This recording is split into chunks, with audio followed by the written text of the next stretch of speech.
Hi everyone, welcome to Haravali Technologies. Myself Kancham Srija.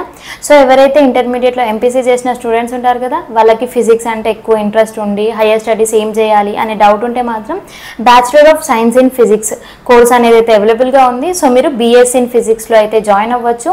So ఈ course వచ్చేసి మనకి 3 years under graduated course. Eligibility అనేది చూసుకుంటే అయితే మనం ఆల్రెడీ మాట్లాడుకున్నాం కదా, ఇంటర్మీడియట్ లో ఎంపీసీ తీసుకున్న స్టూడెంట్స్ అయితే ఎలిజిబుల్. అండ్ అలాగే మనకైతే మార్క్స్ వచ్చేసి 50 to 60% మార్క్స్ అనేది ఉండాలి ఇంటర్మీడియట్ లో. అండ్ అలాగే దీంట్లో అడ్మిషన్ ప్రాసెస్ అనేది చూసుకుంటే మనం డైరెక్ట్ గా మెరిట్ బేస్డ్ అయితే జాయిన్ అవ్వచ్చు. కొన్ని కాలేజెస్ ఏంటంటే ఎంట్రన్స్ ఎగ్జామ్స్ అనేటివి అయితే కండక్ట్ చేస్తుంటారు. సో మనకి 3 years కోర్స్ కదా, సో మనకి ఎగ్జామ్ ప్యాటర్న్ వచ్చేసి సెమిస్టర్ వైజ్ గా ఎగ్జామ్స్ అనేటివి ఉంటాయి. మనకి ఇయర్లీ 2 సెమిస్టర్స్ ఉంటాయి కదా. సో మనం సెమిస్టర్ వైజ్ గా మనకి ఎలాంటి సబ్జెక్ట్స్ ఉంటాయి అనేది చూసేద్దాం. మనకి సెమిస్టర్ 1 లో చూసుకుంటే మెకానిక్స్ ఉంటుంది, మ్యాథమెటిక్స్ ఆఫ్ ఫిజిక్స్ ఉంటుంది, అలాగే ల్యాబ్ మెకానిక్స్ ఉంటుంది. సో మనం సెకండ్ సెమ్ సిలబస్ అనేది చూసుకుంటే అయితే ఎలక్ట్రిసిటీ అండ్ మ్యాగ్నెటిజం అనేది ఉంటుంది, వేవ్స్ అండ్ ఆసిలేషన్స్ ఉంటుంది. అలాగే మనకి ల్యాబ్ వచ్చేసి ఎలక్ట్రిసిటీ అండ్ మ్యాగ్నెటిజం అనేది సెకండ్ సెమ్ సిలబస్. సో మనం థర్డ్ సెమిస్టర్ లో సిలబస్ అనేది చూసుకుంటే అయితే మన ఫిజిక్స్ ఆప్టిక్స్ ఉంటుంది, అలాగే laboratory thermal physics and optics అనేటివి third sem. So fourth sem చూసుకుంటే అయితే మోడర్న్ ఫిజిక్స్ అనేది ఉంటుంది, అనలాగ్ ఎలక్ట్రానిక్స్ ఉంటుంది, అలాగే ల్యాబ్ ఫర్ మోడర్న్ ఫిజిక్స్ అనేది ఉంటుంది. సో మనం ఫిఫ్త్ సెమిస్టర్ సిలబస్ అనేది చూసుకుంటే అయితే క్వాంటమ్ మెకానిజం ఉంటుంది, సాలిడ్ స్టేట్ ఫిజిక్స్ ఉంటుంది, అలాగే ల్యాబ్ వచ్చేసి క్వాంటమ్ మెకానిక్స్ ఉంటుంది, అలాగే సాలిడ్ స్టేట్ కి కూడా ల్యాబ్ అనేది అయితే ఉంటుంది.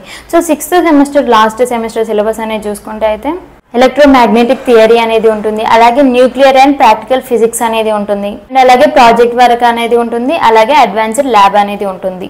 అండ్ మనకి ఏంటంటే ఆప్షనల్ పేపర్స్ అనేవి ఉంటాయి. సో అవేంటి అనేది అయితే చూసేద్దాం. మ్యాథమెటికల్ ఫిజిక్స్ అనేది ఉంటుంది, కాంపిటేషనల్ ఫిజిక్స్ అనేది ఉంటుంది, ఆస్ట్రోఫిజిక్స్ అనేది ఉంటుంది, స్టాటిస్టికల్ మెకానిక్స్ ఉంటుంది, నానో సైన్స్ ఉంటుంది, మెటీరియల్ ఫిజిక్స్ ఉంటుంది, అలాగే బయోఫిజిక్స్ ఉంటుంది.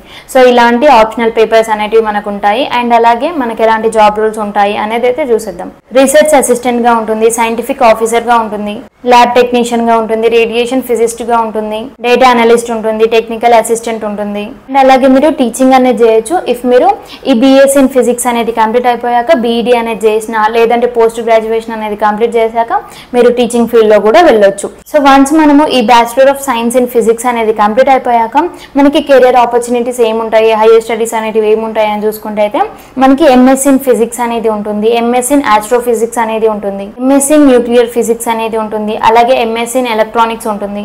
ఇలాంటి హైయర్ స్టడీస్ అన్నీ కూడా మనకి వన్స్ మనము ఈ బీఎస్సీ ఇన్ ఫిజిక్స్ అనేది కంప్లీట్ అయిపోయాక ఉంటాయి. సో ఇది వచ్చేసి మనకి బీఎస్సీ ఇన్ ఫిజిక్స్ కోర్స్ యొక్క డీటెయిల్స్. సో దీంట్లో మీకు ఇంకేమైనా డౌట్ ఉంటే కామెంట్ బాక్స్లో అయితే కామెంట్ చేయండి. Thank you for watching. Like చేయండి, షేర్ చేయండి, కామెంట్ చేయండి. మీ ఫ్రెండ్స్కి కూడా ఈ వీడియోని షేర్ చేయండి, వాళ్ళకు కూడా హెల్ప్ అవుతుంది. సో మీకు ఇంకేమైనా కోర్సెస్ గురించి కావాలనుకుంటే కామెంట్ బాక్స్లో అయితే కామెంట్ చేయండి. సో నేనైతే ఆ డీటెయిల్గా వీడియో అనేది అయితే చేసి పెడతాను. And subscribe to my channel.